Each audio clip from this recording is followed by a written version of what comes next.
Let's talk about it because y'all is getting hurt. Sit down. Let's talk about it because let's talk about it.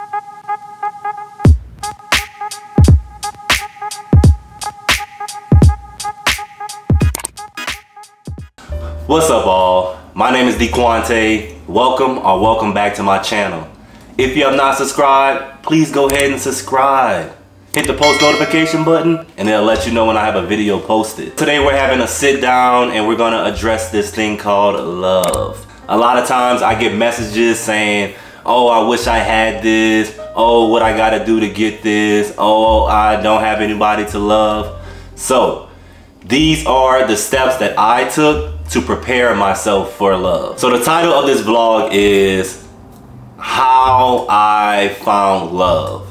It gives the impression that you go out and find love. Love is just all around and you're just searching high and low and you have to find love.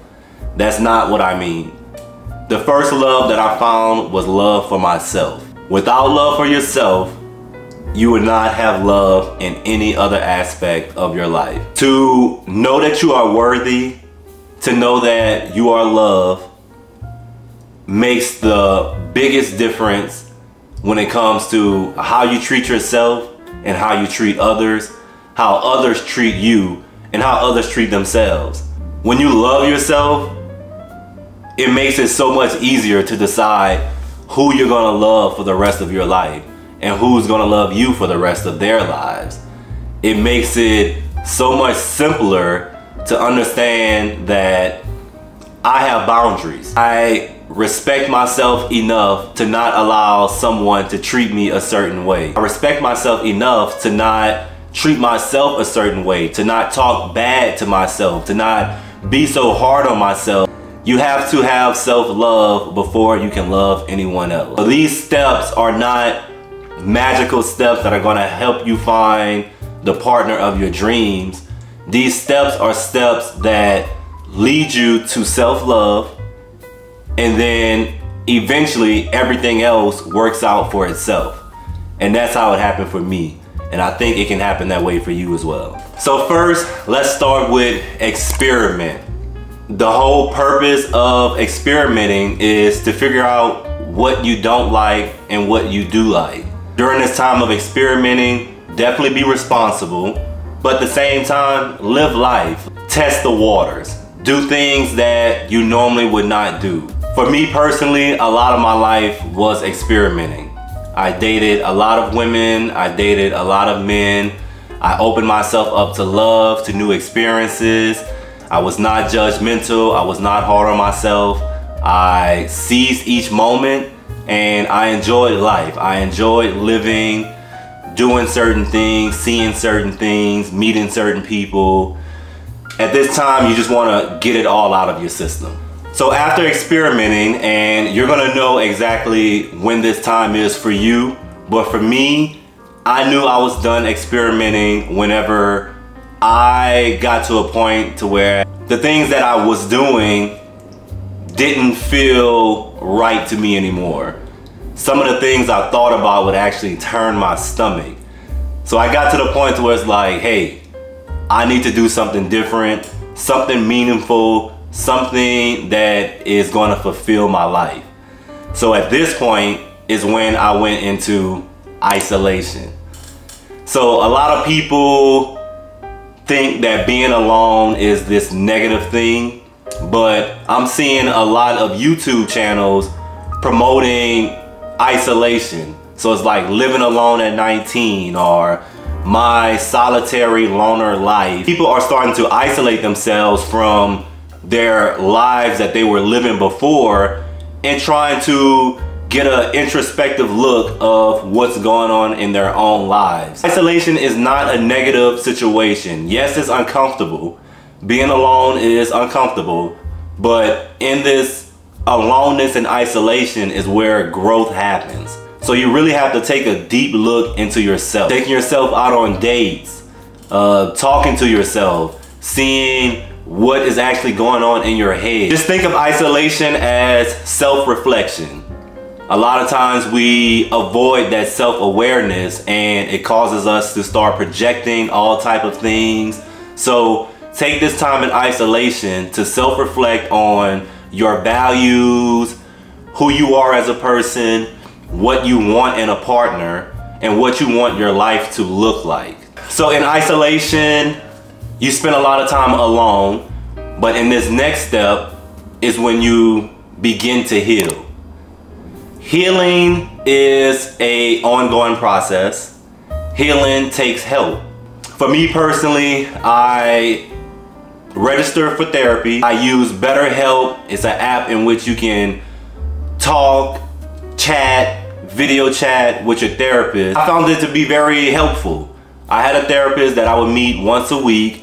We would talk for about 45 minutes or so, and I just kind of unloaded everything that I had been through, all the things that I have experienced, and all the things that I wanted to do. And he just kind of helped me organize based off of what I was feeling the most, or what he thought the root of everything was. So when it comes to getting over trauma, getting over someone, it's a process. You have to really examine the pros and cons of what you're going through and decide if you're ready to move forward from it. You want to get a therapist that's very understanding. You don't want anyone that's gonna tell you what to do or judge you for what you decide to do.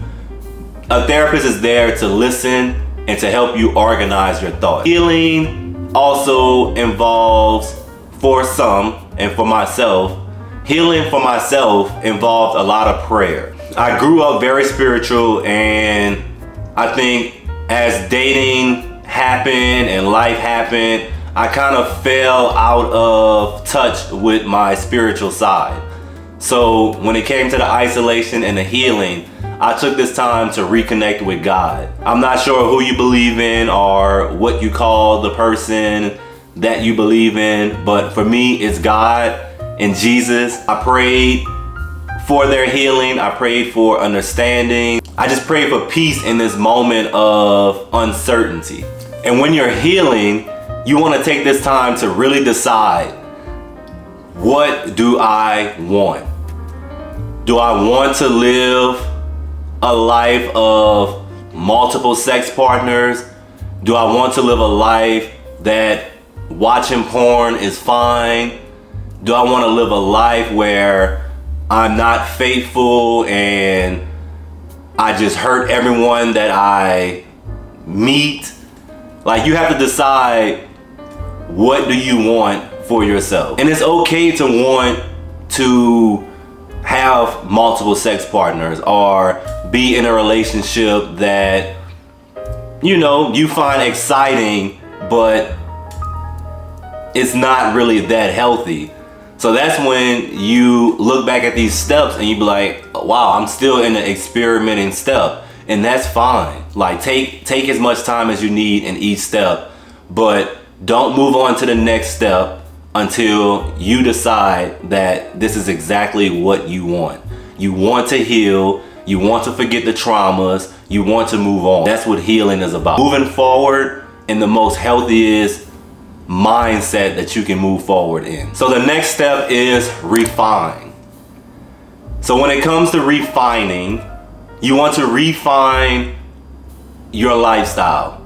You want to change that circle of friends that you were with, change that routine that you were doing, and find things that bring you happiness and fulfillment. A lot of times people think that going to clubs, drinking every weekend, smoking, doing drugs, it's fun. Yes, don't get me wrong.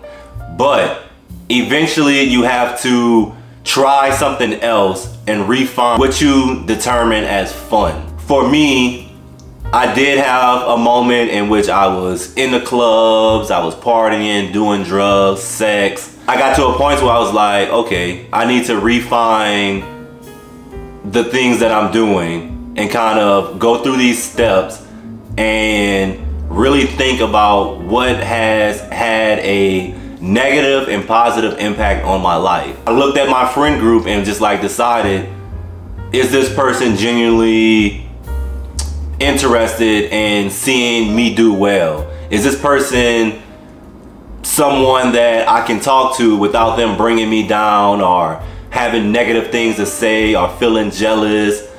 So in this moment, I lost a lot of friends. I lost the connections that I thought I had with people, and it was enlightening. At this point, I realized like, hey, this person was not really your friend. They just wanted to have sex with you.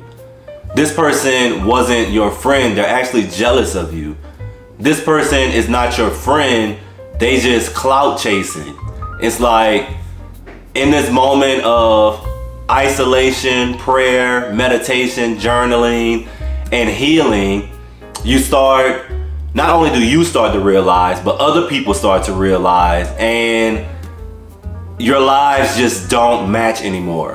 What they're doing is what they're doing, what you're doing is what you're doing, and it's obviously going in two separate ways, and it's the universe at this point telling you like, opposites do not attract. Like, I think this is Enrique. So, at this point, you've experimented, you've isolated, you refined your circle, and now you're ready to date. Dating. Guys, we have to be very intentional with who we decide to date. Be intentional about the type of person that you want to entertain. At this time, you should have journaled and prayed on the partner that you want. So specifically, get it all out, all the way down to the toenails.